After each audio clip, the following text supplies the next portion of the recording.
Magnum P.I. showrunner Eric Guggenheim shares details on what Season 6 would have looked like.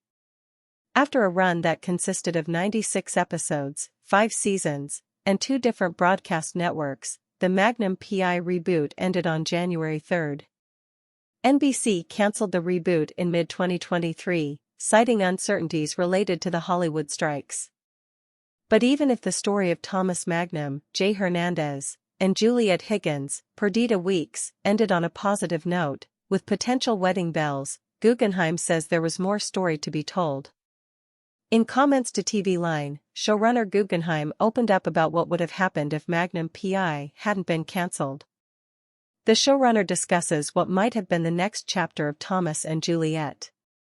He also touches on some of the stories and continuations that he would have liked to see for supporting characters.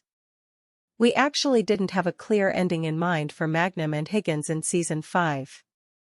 There were a lot of ideas for them as a couple and a lot of things we wanted to explore, but we weren't building to anything specific.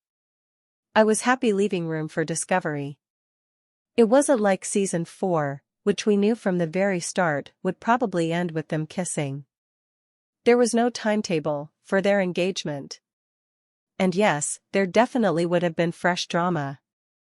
Season 6 was going to have some pretty big stakes, and everyone was going to be affected, especially Magnum.